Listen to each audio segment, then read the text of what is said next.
favor. Un comentario acerca de este repaso de los rubros que identificas como formación, centros de investigación, sociedad de estudios. Una observación como estudiante desde la Facultad de Música y que ahora yo estoy retomando en el trabajo de la Facultad de Música es la escasez de cursos que había en la Facultad de Música en relación a la formación para los investigadores.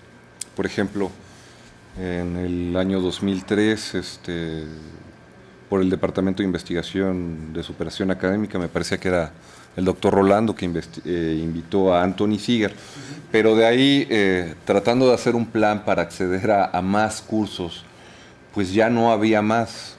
Por ejemplo, vino Antonio Esquerro con el estudio de fichas catalográficas para el RINS de 1650 a 1750 y teníamos que acudir a cursos o talleres que estaban auxiliando más para la musicología histórica, no específicamente para el campo de la etnomusicología, pero bueno, era esa necesidad de acercarnos a revisar estos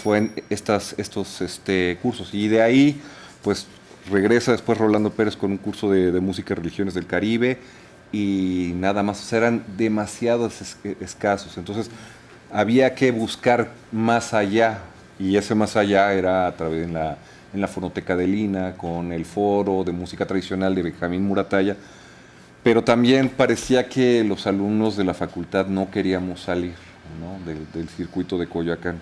O sea, es una característica que ahora a mí me llevó a replantear en la facultad, ¿no?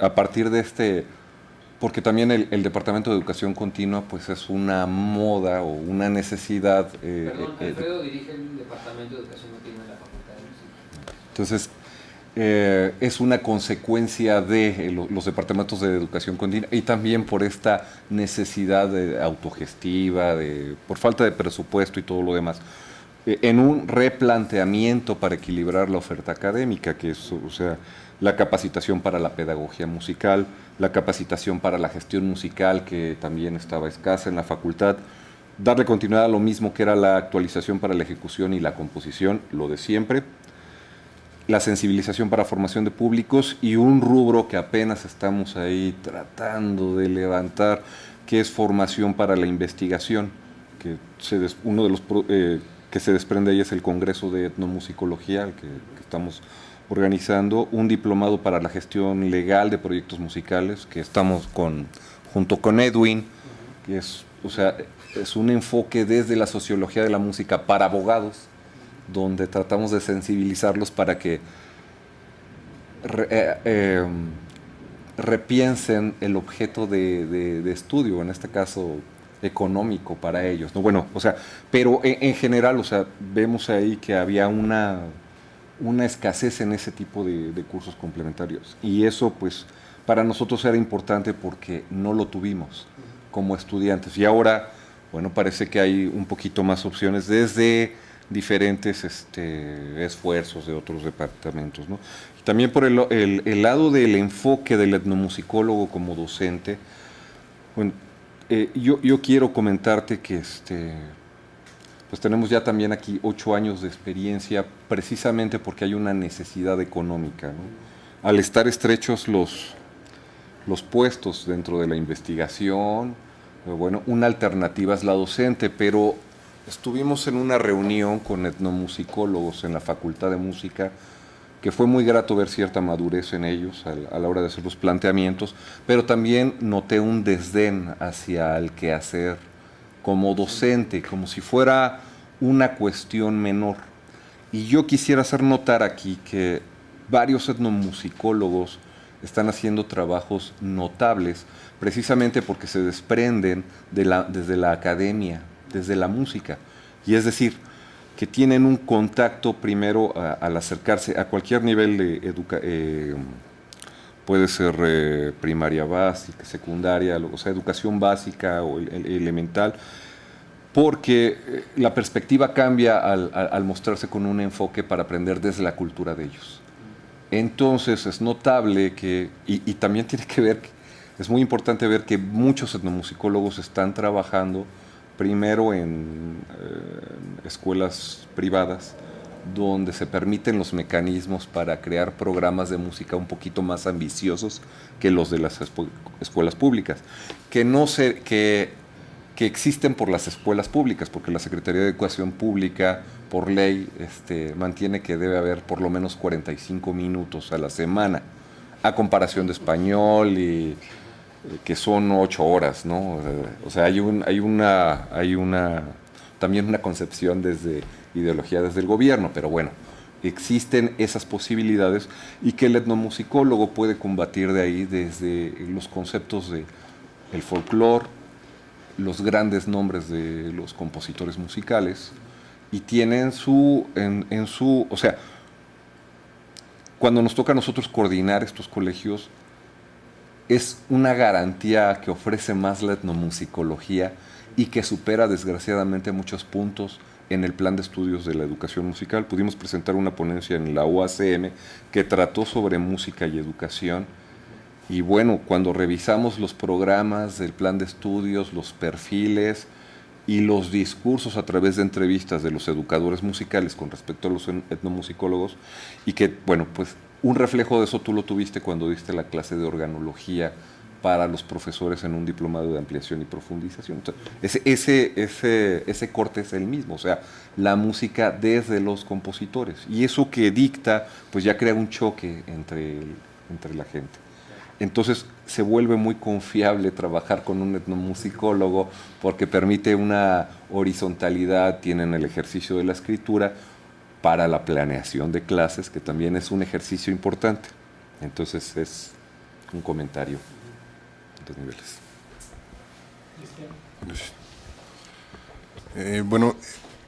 No sé si lo mencionaste porque llegué un poco tarde, pero es nuevamente sobre los estudios de música popular.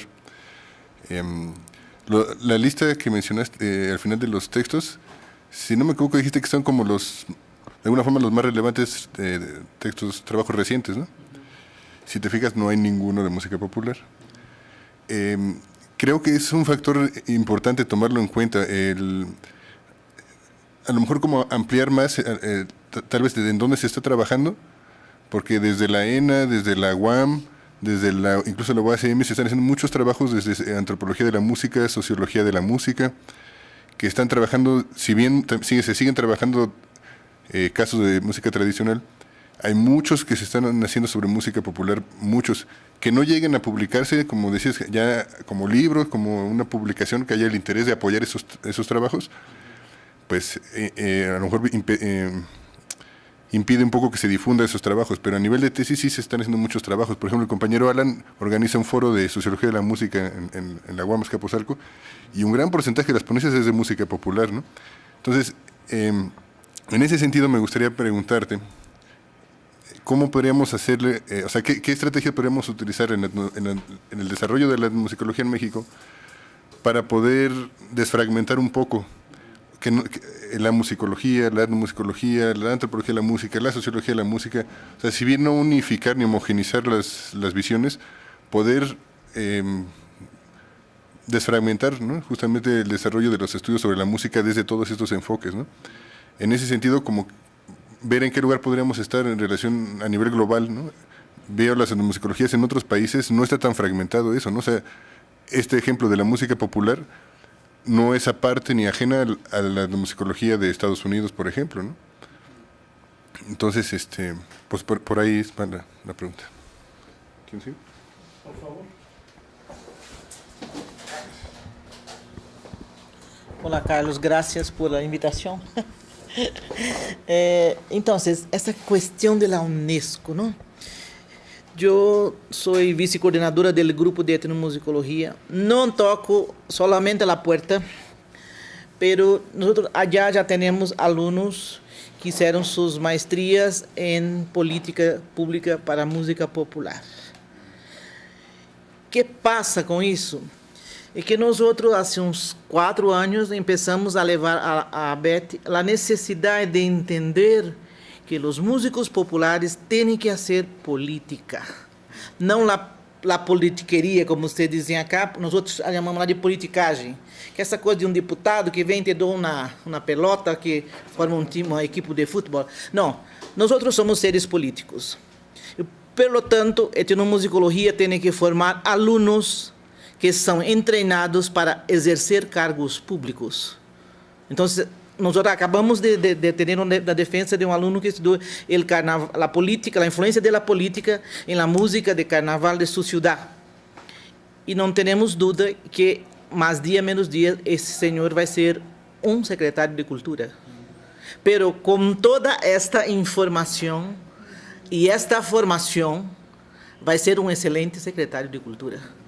Porque agarrou a consciência da importância de lo social, de não deixar a comunidade aí agarrar uma música de Rio de Janeiro para ser de sua comunidade, não? Pero esse é um processo que nós outros aí começamos levando exatamente uma invisibilidade da música de los negros em Curitiba. Levamos a la ABET e éramos um único grupo discutindo. Hoje, em la ABET, há 7 grupos que discutem política pública de música. É tão importante que, antes de Dilma cair, houve o primeiro encontro do Ministério de Cultura, que não existe mais, tratando de política pública de música popular, e Dilma puso 400 milhões para investigação.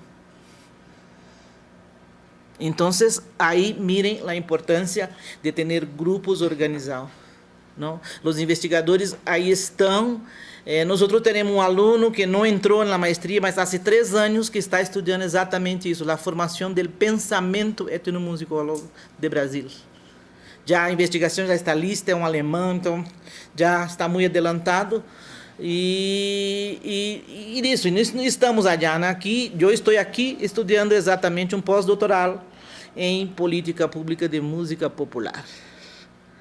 E estou em um rollo, lo confesso publicamente, porque necessito de um listado de los grupos de música popular que tocaram em Coyoacán, de 97 hasta 2012. E não lo encontro em lugar nenhum. Então, não sei o que vou fazer. Já oficialmente não vão me dar, não.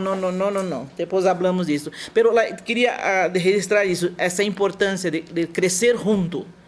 Não importa que de la universidade não sei o quê, mas tem que ter um grupo forte. México necessita, tem espaço. Nós escolhemos vir estudar acá exatamente por isso. E se não interferimos nesses planos de políticas, caímos em la malha da Unesco. Minha tese de doutorado habla exatamente disso, de como a Unesco manipula. Em Brasil, lá chamamos carinhosamente de funesco. Porque tudo que põe na mão se danha, não? Então, nós chamamos de funesco. E assim, na academia, porque, de verdade, quando tu queres falar forte com eles, não desaparecem. Então, tem um ideal de Latinoamérica, imagina nós outros que somos sur, então, pior ainda, não? Vocês estão mais próximos do norte. Nós outros, para nada. Então, você põe aquelas... Já tem umas ninhas de Paris, né, com seus talleres, que vão ditar regras a nós outros que somos da base da cultura. Então, isso não passa, nós outros não lo temos assim. Então, o Funesco allá está, pero os grupos aí, por exemplo, há um projeto de governo que é o fomento da cultura popular. Os mestres, os setores de cultura são os que dão suporte a isso. Então, essas pessoas são incentivadas a não deixar ser patrimônio de cultura imaterial. Porque se hace, se acaba, não? Por exemplo, se Mono Blanco agarra isso daí, se empieza uma pelea dentro, não tem plata. Hace para ser repórter do governo. Echa um turista allá e se acaba com a manifestação. Só para registrar que estamos em isso allá. Que temos que juntar forças. Ok? Gracias a los tres. Comienzo comentando un poco lo de Alfredo. Gracias por el comentario. Sí, toda la razón. Ahorita justamente hablaba con Leti sobre la cuestión el posgrado en etnomusicología en la facultad carece de una diversidad de profesores, es muy reducido, ¿no?, la planta docente, pero lo que tiene a favor era lo que le estaba diciendo, no solo el posgrado, sino por educación continua dúo, ¿no? Este dueto es que han hecho una enorme cantidad de cursos desde hace unos años para acá, ¿no?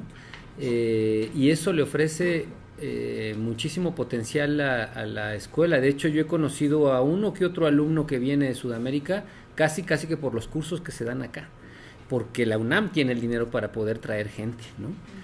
Ya más allá, si ellos ganan algo en la formación, ¿no?, en la maestría o lo que sea, bien, pero ya con los cursos ya ganan, ¿no? Entonces, esta es una cosa muy afortunada, es una de las virtudes, en este caso, digo, es la UNAM y tiene mucho dinero y lo está ocupando en ese sentido bastante bien en la facultad para medio, bueno, soslayar un poco esta falta, ¿no?, de docentes, no es que no sean buenos, sino que más bien faltan más, ¿no? Y entonces se abreva de las perspectivas de otros lados, que es muy enriquecedor y está muy bien. Coincido contigo, yo creo que tiene, por eso mencionaba lo de Randall Cole, Veracruz, tiene un potencial enorme la etnomusicología en términos de educación musical, ¿no? Uno de los grandes problemas es que en la escuela como que no hay conciencia, lo de la gente de educación musical es la que menos conciencia tiene de eso, pero tiene un potencial. Yo me acuerdo que alguna vez platicábamos sobre el solfeo, o sea, yo les decía, ustedes saben, les decía a los que enseñaban solfeo en la escuela, ustedes saben que hay un solfeo un solfeo africano hecho por Kwabena Ketia, o sea, con ritmos africanos. Ni idea, ¿no? Ni idea, ni la menor idea. O yo les decía, ¿por qué no toman la lírica infantil de Mendoza y enseñan solfeo con esas piezas, ¿no? Esas piezas tradicionales que están ahí todas en un libro. Así nos enseñaba adiestramiento auditivo Salvador Rodríguez ahí, ¿no? O sea, con las piezas de la lírica infantil publicadas en el fondo, ¿no? Que recogió Vicente T. Mendoza de la tradición popular, ¿no? No hay o bueno, al menos yo no la conozco, como esas iniciativas, ¿no?, sugerentes, propositivas por parte de educación musical. Yo creo que tiene un potencial enorme la etnomusicología, quizá más que en la investigación, o sea, en el ámbito docente, porque entra en cualquier lugar, como dices, cualquier programa de una escuela privada que tenga una perspectiva integral de la educación de sus alumnos, lo va a meter, o sea, pienso desde la Ibero, o sea, hasta el nivel universitario, o sea, daño no les va a hacer, ¿no? Una perspectiva intercultural vía la música, porque además la música a la gente le gusta, ¿no? O sea, es una buena manera de enseñar interculturalidad, ¿no? Entonces, yo creo que tiene un potencial tremendo y no se ha trabajado una tesis, sería buenísima sobre algo así, ¿no? Sobre ¿quién más fue? Cristian, ¿no? ¿Cómo desfragmentar lo popular? Sí, tienes toda la razón. Yo tengo un sesgo ahí que tengo que corregir. Hay trabajos, por ejemplo, pienso en el de Víctor Heredia, que sacó, ¿no?, que tiene que ver con el rock, creo que trabajó él, es de hace como 2 años, y es un estudio bastante concienzudo. Víctor pasó por ahí por la escuela de música, por la facultad, ¿no? Es etnomusicólogo, fue de las primeras generaciones de etnomusicólogos, y es un trabajo de beta totalmente popular. Está lo de Violeta Torres también sobre el rock, hay mucho trabajo sobre el rock. Antes de que llegara, sí aquí un recuento de las tesis de la ENA, ¿no?, sobre lo popular y lo interesante que eran los títulos, ¿no?, los sugerentes, lo abiertos que eran los temas y metodológicamente, ¿no?, que iban hacia otro lado. Sí, no, yo creo que ahí hay la pregunta que haces, no la entendí muy bien, ¿cómo desfragmentar lo popular? O sea, ¿cómo hacer qué? ¿Cómo de alguna forma unificar los distintos tipos de abordaje de investigación de la música? Ajá. No solo los de etnomusicología, ajá, y dejar de, o sea, poder unificarlos desde la musicología o desde el folclore o desde la antropología de la música o sociología de la música. No, yo creo que aquí la salida es lo que proponía, ¿no? Lo que platicaba alguna vez con Georgina, que es situar a la música como foco y cada quien abordar, ¿no?, desde donde pueda y quiera y desde su bagaje. Pero, por ejemplo, mencionaba los 5 elementos que consideras tienen que tener como la musicología. Uh-huh. centros de estudio, es casi imposible que los otros enfoques vayan a lograr tener todos esos 5 sin nivel de musicología lo lograron, ¿no? Ah, ya, o sea que lo popular consiga como esa institucionalización. Híjole. Unificarse de alguna forma como investigación de la música en México. Ajá. Acervos. El enfoque va a ser en un segundo plano, desde dónde va. Okay. O sea, estos 5, ¿no? Están acervos.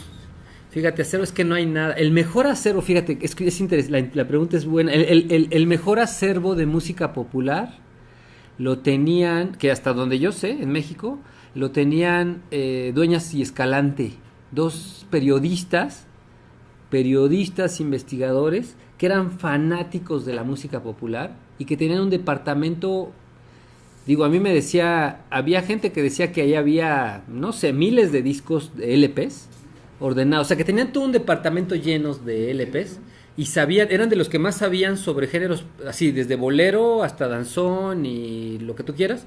Dueñas y Escalante se llaman Felipe Dueñas, creo, y Francisco, algo de Escalante, porque ellos siempre andaban o sea, trabajaban para todo. A mí me tocó conocerlos en una presentación de un libro de bolero, que a mí el autor me dijo, oye, ¿a quién invito para hablar sobre bolero? Y le dije, está bien difícil, ¿no? Y les dije, pues Escalante, a Dueñas Escalante, y sí fueron, y lo regañaron y todo, porque eran ya como muy regañones, pero tenían la máxima colección. Yo no conozco un acervo de LPs de música popular más grande que ese, ¿no? La gente que lo conoció dicen que tú entrabas a un departamento y no había más que LPs, ¿no? O sea, que eran miles y miles, ¿no? Entonces, ahora uno de ellos, o no sé si los 2 ya murieron, pero fíjate, es una buena pregunta en términos de acervo, ¿no? A dónde, ojalá y vayan a parar a la Fonoteca Nacional o algún lugar así que tenga continuidad, ¿no? Institucional.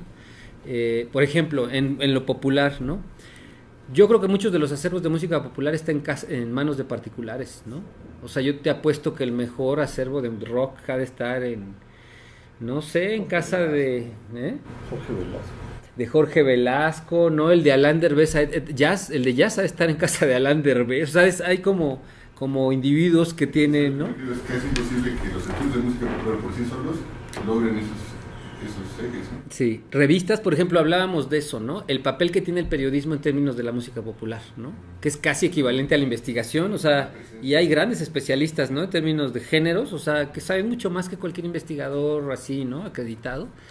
Ahí las revistas, ¿no? Tienen su papel tremendo. Sociedades, ¿no? Habría como colectivos y redes, ¿no? Lo que platicaba el colega ahorita, ¿no? Colectivos y redes de personas que justamente como en tu caso, como en el reggae, ¿no? Que todos se juntan y hacen redes ahora echando mano justamente de medios, ¿no? Tecnológicos de ahora. Centros de investigación es lo que veo más difícil, ¿no? Estamos más cerca de los grupos de investigación, Edwin. Comentario. La Universidad de Campinas creó primero el curso de música popular. A partir de la parcería, en español sería de la asociación, un sociólogo y de un músico, una arreglista de música popular, de Big Bang, de todo eso. Ellos montaron primero el primer curso de música popular. Y a partir de ahí han tenido acervo, en fin, han construido un patrimonio. Y luego después, recientemente, el curso de etnomusicología. O sea, al contrario. Allá se creó primero el campo de estudio de la música popular. Tiene muchas tesis defendidas de maestría y doctorado en el área de música popular. Y posteriormente, el más reciente es etnomusicología. Quien está como catedrática de etnomusicología es Susan Riley. Actualmente, Susan Riley, que fue la que heredó la cátedra de John Blacking. En ¿cómo se llama la universidad? ¿En Belfast? Belfast, es Belfast. Entonces, Susan salió de Belfast, está viviendo hoy en Campinas y es la que catedrática de etnomusicología. Pero viste, o sea, el proceso es inverso. ¿Es posible? Sí. Imagínate el potencial que tiene México de música popular. Por favor. Eso nos lleva al punto de formación profesional y que en ningún plan de estudios de musicología y musicología se incluye en la formación positiva de música popular. Sí, a eso iba ahora. Iba a llegar al primero. Una de las Viene un cambio de planes y programas de estudios en la facultad, específica en todas las áreas, pero obviamente en etnomusicología. Una de las cosas que hemos platicado muchísimo todos, a pesar de que todos estamos, excepto Alejandra Caragnolini, todos estamos un poco lejos del ámbito de la música popular, todos sabemos que se necesita integrar en la currícula esta parte, ¿no? Que es una... O sea, está cojo de ese lado, y que además cada vez va a ser, o sea, la música popular va a ser la música tradicional del futuro, pues, ¿no? O sea, a la larga. Entonces, tiene que integrarse eso, ¿no? Y estamos viendo esa manera, ¿no? Todavía hay mucha reticencia. Por ejemplo, hace no mucho estuvo Christian Spencer, que conoce mucho de música popular, y no tuvo mucha cabida, no hubo mucho apoyo. Ahí es donde encuentras como las resistencias, ¿no? O sea, es una cosa...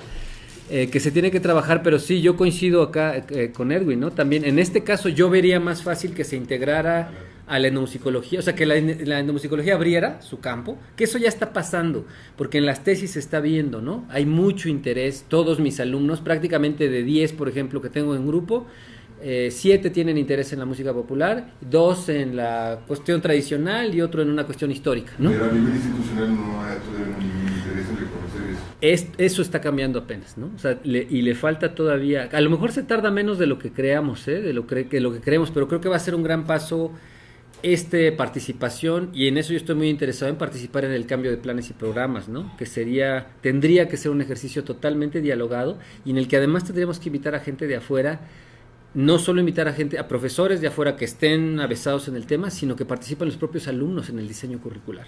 O sea, sus propios intereses incidan, ¿no? En eso estamos muy claros y estamos trabajando, ¿no? Pero sí, y en eso creo que sí hay cierto consenso en el área, en etnomusicología. A pesar de que te digo, no estamos trabajando temas populares, sabemos que eso se tiene que abrir. Entonces va a ser un buen paso, ¿no? Y eso no tarda, ya no fue en la gestión ahora del director actual, pero en la siguiente sin duda va a ser ese cambio de currícula, ¿no? Y hay quienes estamos ya, yo estoy preparando un artículo porque creo que es la mejor manera de incidir, publicar en el CESU, o sea, en el Centro de Estudios sobre la Universidad, una crítica al plan de estudios actual y hacer una propuesta, ¿no? Pero académica, ¿no? O sea, fundamentada y publicada, ¿no? Porque también porque hay profes que están haciendo propuestas que meten a consejo técnico, pero eso, o sea, lo mejor es publicar y decir, a ver, esto está aquí, y tomarlo, ¿no? Como un referente, ¿no? Entonces sí, esa es una cosa que sí tenemos muy, muy conscientes y muy, muy presente, ¿no? Pero sí está en ese escenario de estos 5 ejes veo más fácil eso, que se abra la etnomusicología. Uh-huh. Rápidamente, escuchando esto, ¿no habría que también hacer un análisis de qué se debe entender por música popular? Porque, por ejemplo, en este listado de tesis, pues aparecía hip hop, ska, no me acuerdo qué otras cosas, rap también. Sí.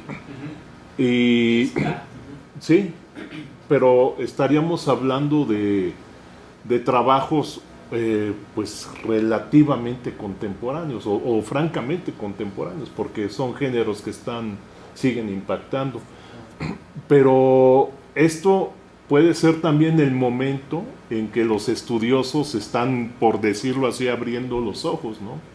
Porque hace unos 2 años, más o menos 3, estaba en Jalapa y oí un programa de radio de no sé quién, y hablaba, no, que la música popular en México, pues a ver qué dice, ¿no? Y dedicaron el programa a este grupo Cabá. Y yo dije, le dedican un programa a este grupo, ¿no? Cuando, por ejemplo, todos estos grupos cocinados, que podríamos a lo mejor ver como su clímax a menudo, y de ahí se desperdigaron, ¿no? Y en México hubo un montón. Y después grupos como estos, que pues finalmente tuvieron su momento, desaparecieron como muchos grupos. Entonces yo me preguntaba ahorita, por lo que decías, bueno, si la música popular necesariamente va a ser la música tradicional del futuro, como que entonces habría que pensar cómo se da esa alquimia, ¿no? Y pues pensando, por ejemplo, en este caso de la emisión radial, dije, bueno, quizá si este interés del presente se hubiera trasladado, hubiera estado ya vigente en la aparición de ese grupo, pues a lo mejor hubiera habido tesis, ¿no? Dice, importancia de Cabá y las figuras mitológicas en sus canciones y no sé qué tanto. Entonces, pues como que esto también creo que tiene mucho de contextual, ¿no? Finalmente los intereses, la mirada se dirige a lo que en un momento dado está haciendo eco, ¿no? O que, por ejemplo, desde el punto de vista colectivo merece que lo tenga, ¿no? Bueno, levantamos una última ronda, queda pendiente los comentarios. Sí, lo daría. Ajá. ¿Alguien más? ¿Alan? Bueno, pues parece que es la última entonces. Por favor.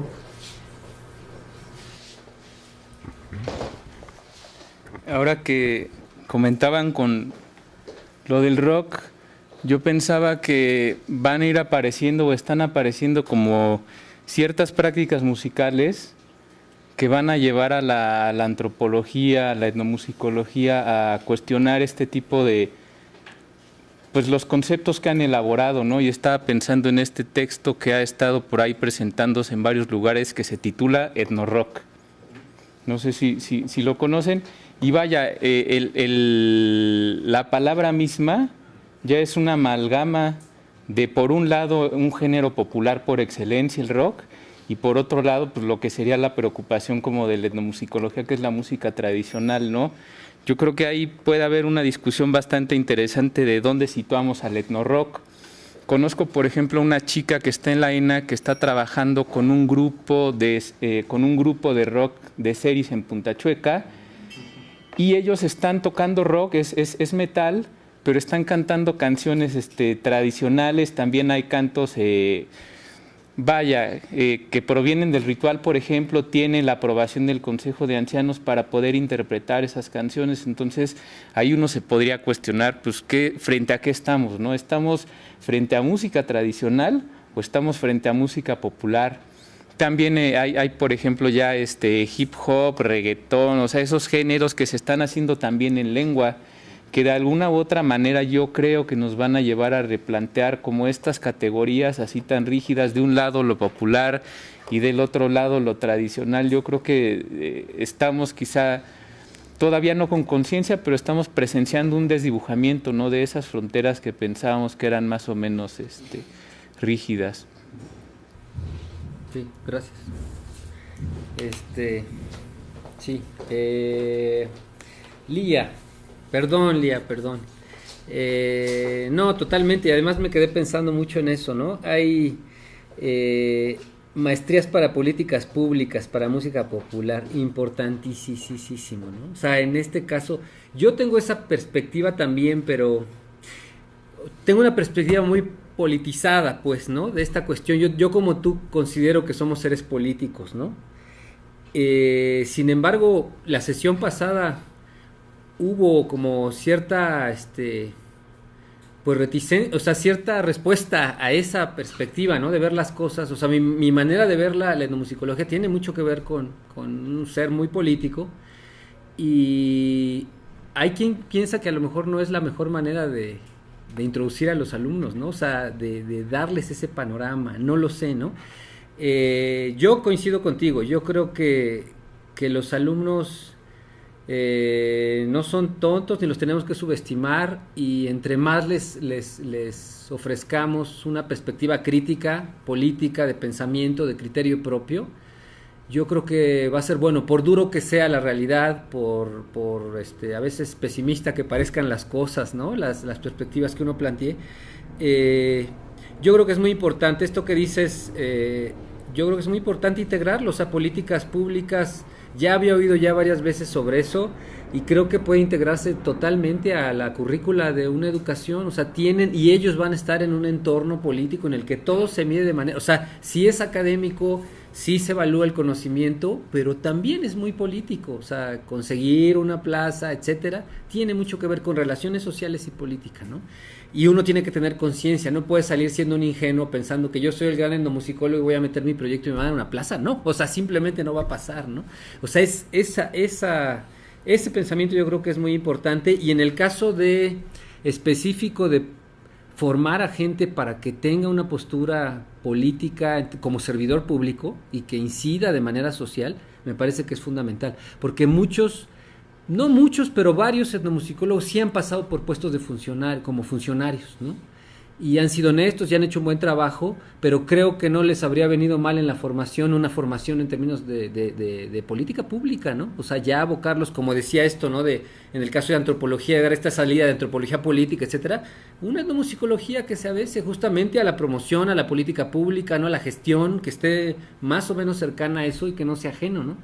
Y hay tipos, además, como dices, hay gente que está hecha para eso, pues, o sea, que tiene esa madera de político, pues, ¿no? O jurista, ¿no? Y hay que aprovechar eso, ¿no? No, muy importante, yo creo que eso es, voy a ver la tesis, el término me parece, yo ya lo integré a mi vocabulario, la FUNESCO, ya lo voy a integrar a mi vocabulario, ¿no? ¿Quién más? Es que me revolví aquí las intervenciones. ¿Fue Alan? No, fue ¿quién siguió? No, bueno, ya habías comentado. Ya, pero Alan, ¿verdad? ¿Siguió? Y Alan. Ok. No, lo de Alan también, totalmente de acuerdo. Aparecen prácticas musicales que van a llevar a la etnomusicología y a la antropología de la música y anexas, todo lo que consideremos para... Hugo, pero creo que era Hugo antes, ¿no? Creo que había participado. Bueno, no importa. Bueno, empezamos con Alan. Yo coincido contigo y ya me habían mencionado, Cristian me había mencionado lo de etnorock. Tengo que ahondar ahí, estudiar un poco sobre eso. Yo coincido contigo. Yo creo que la realidad misma va a llevar a los estudiosos sociales, quieran o no, hacia otros lugares, ¿no? O sea, lo queramos o no. Yo lo veo en el caso del lugar donde yo trabajo más, que es en la Costa Chica.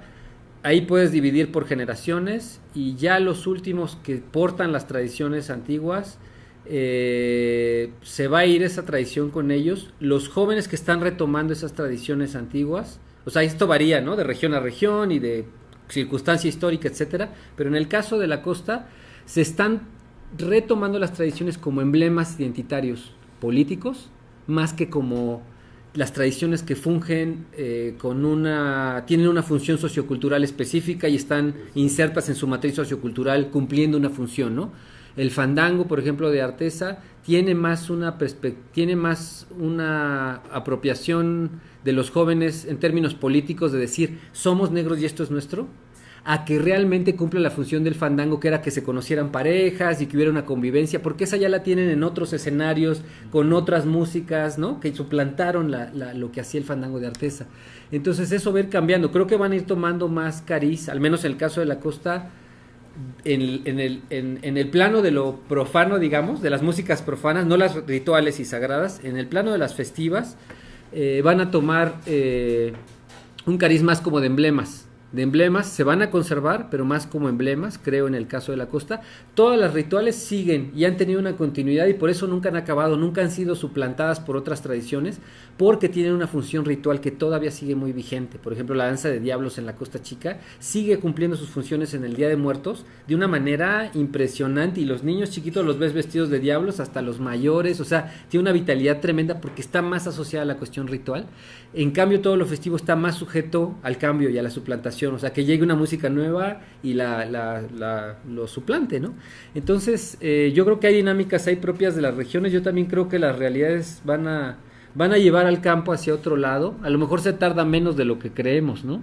El interés de los jóvenes está en otro lado, la propia realidad nos está llevando para otro lado. Entonces, yo creo que va a haber una reflexión profunda sobre lo que significa investigar la música en general, y aquí paso un poco a lo que decía Hugo, para tocar un poco la cuestión del concepto de qué es música popular. En general, a lo mejor acabamos tomando la postura que toma el ICTM, ¿no? El Consejo Internacional de la Música Tradicional, que se sigue llamando así políticamente música tradicional, pero que en su definición dice: investigamos toda la música producida casi por los seres humanos, ¿no? Yo iría incluso más allá, ¿no? Por seres vivientes, ¿no? O sea, y ya no música, sino sistemas sonoros de seres vivientes. O sea, desde las ballenas hasta los humanos y anexas, ¿no? O sea, lo que venga, ¿no? Históricamente, músicas desaparecidas o vivas, no importa, o sea, todo, ¿no? Esa es la posición de ICTM. Conservan el mote de música tradicional solo por una cuestión histórica, ¿no? Porque ya cambiaron una vez el nombre de la asociación, que era de música, Consejo Internacional de la Música Folclórica, y ya cambiaron a música tradicional y ya, o sea, ya más bien lo único que pueden hacer es sistemas de sonido, acustemología o lo que sea, ¿no? Yo creo que hacia allá va. Lo ideal sería un poco retomar eso, o sea, que los campos que se dedican a lo sonoro, al estudio de lo sonoro, unificaran cierto criterio hasta el punto de poder estudiar cualquier manifestación sonora, ¿no? Que se produzca en el mundo, ¿no? Eso difícilmente va a pasar, eso es lo ideal. Difícilmente va a pasar porque los campos están conformados de manera política, por poderes, ¿no? Y por autoridades legitimadas, y entonces nunca van a dejar, o sea, en el caso de la musicología histórica, perdón que hable un poco así de la musicología histórica, pero tienen el poder, o sea, y difícilmente lo van a ceder para que otras músicas no legitimadas, ¿no? Sean vistas a la par de Stravinsky, ¿no? O sea, porque son campos y cotos de poder. Entonces hay musicólogos históricos que sí se están abriendo a eso y que ven de manera más abierta, ¿no? Y valoran las músicas de manera más igualitaria, ¿no? Con más equidad, pero yo creo que ese es uno de los problemas también, ¿no? Alguien alguna vez platicaba con Yasbil cuando hizo la tesis de la lingüística, la influencia de la lingüística en la etnomusicología, y ella pugnaba porque la etnomusicología abriera, ¿no? Su campo y fuera todo como estudiar todo y que no hubiera diferencias de clases, pero no es tan sencillo. Hay campos instaurados y entonces no van a ceder, ¿no? O sea, los que tienen el poder no van a ceder y entonces va a ser un pugilato continuo, una pugna continua. En eso radica quizá la dificultad de que esto cambie, ¿no? En esas cuestiones políticas, ¿no? Más que realmente en que unos sean fuentes orales y otros escritas, eso es como un pretexto. En realidad, la pugna es de poder, ¿no? Y por eso veo difícil que cambie, o que cambie de manera muy, muy gradual, ¿no? Muy poco a poco, pero yo creo que también, como dice Alan, la realidad nos va a llevar a otro lado, va a llegar un punto en el que se ha estado viendo, ¿no? La música clásica es poco consumida, cada vez menos consumida, entonces, ¿no? No sé, son temas como a considerar, ¿no? De manera... Ahora, también otra de las cuestiones que tocabas es, en la sociología, por ejemplo, sí se están haciendo, en el ámbito sociológico, sí se está trabajando Cabá, por ejemplo. O sea, no Cabá, pero sí Maná, ¿no? O sea, hay que ver también en qué ámbito.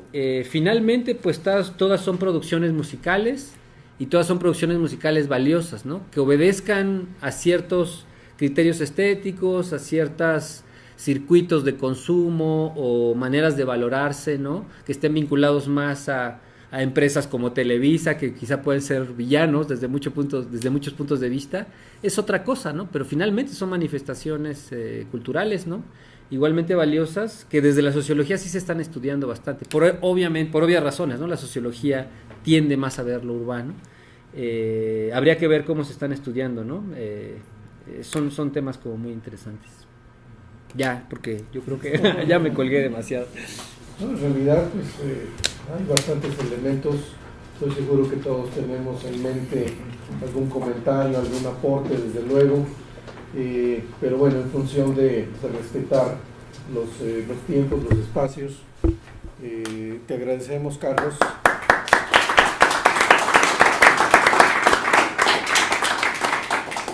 Agradecemos por igual la presencia y participación de todos ustedes. Les recordamos que el tercer jueves de junio estaríamos con nuestra próxima sesión. Vamos a confirmar que efectivamente pueda acompañarnos la doctora Gabriela Vargas Cetina, que estuvo de la Universidad Autónoma de Yucatán y estuvo con nosotros en la primera sesión. Esto, bueno, pues se confirmará, trátese de ella o de otro expositor, para vernos aquí entonces en un mes. Pasen muy buenas tardes, hasta luego. Gracias.